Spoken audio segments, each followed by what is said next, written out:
Hello everyone, ఈరోజు వచ్చేసి పొడవాటి జుట్టు మీద ఒక సామెత అయితే చెప్తామనేసి వీడియో చేశాను. ఎప్పట్లాగా ఆయిల్స్ ఎయిర్ ప్యాక్స్ కాకుండా ఈరోజు వచ్చేసి మంచి కవిత్యాలు ఫన్నీగా జోక్స్ అయితే చెప్పుకుందాము. ఇక టాపిక్లోకి అయితే వెళ్ళిపోదాము.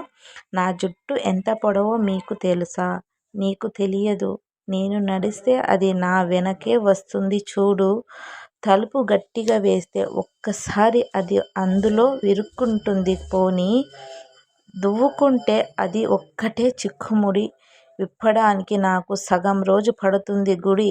గాలి వీస్తే ఇక అంతే సంగతులు. నా మొహం మొత్తం జుట్టుతో నిండిపోతుంది. తళతళమని మెరుస్తూ ఉంటుంది. షాంపూలు డబ్బాలు ఖాళీ అయిపోయాయి. క్షణంలో నూనె పట్టించాలంటే నాకు సాయం కావాలి ఇంట్లో. ఇంత పొడవాటి జుట్టు ఎందుకు పెంచానబ్బా అనిపిస్తుంది ఒక్కొక్కసారి. కానీ మళ్ళీ అద్దంలో చూసుకుంటే ముద్దొస్తుంది నా జడ. భలే పొడవాటి జుట్టులో ఎన్ని స్టైల్స్ చేయొచ్చో తెలుసా మీకు? ఒకరోజు జడ, ఒక్కరోజు బన్, మరో రోజు విరబోసిన కెరటం చూడు నా జడ. కానీ ఒక్కోసారి మాత్రం అనిపిస్తుంది ఏమిట్రా ఈ గోల, కత్తిరించేస్తే ఎంత హాయిగా ఉంటుందో కదరా. భలే నా జుట్టు చూసి పిల్లలు భయపడుతున్నారు ఒక్కొక్కసారి.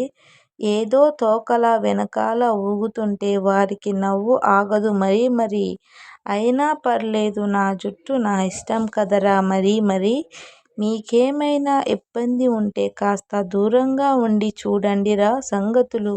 మీకు ఈ జోక్ నచ్చితే గనక జడ మీద సామెత అనేది అందరూ లైక్ చేసి, షేర్ చేసి, సబ్స్క్రైబ్ చేసుకోండి. అలాగే ఎయిర్ గ్రోత్ కోసం షాంపూ, ఎయిర్ ప్యాక్, అలాగే ఎయిర్ గ్రోత్కి పౌడర్, ఆయిల్ అనేది ప్రిపేర్ చేస్తాను. ఎవరికైనా కావాలంటే కనుక కాంటాక్ట్ అవ్వచ్చు.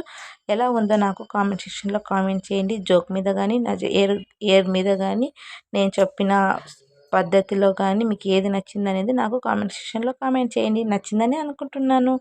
మీరు ఏమంటారు? నచ్చకపోతే లైక్ చేయండి, నచ్చితే కామెంట్ చేయండి. రెండు నచ్చితే కనుక సబ్స్క్రైబ్ చేసుకోండి. ఓకేనా? బాయ్.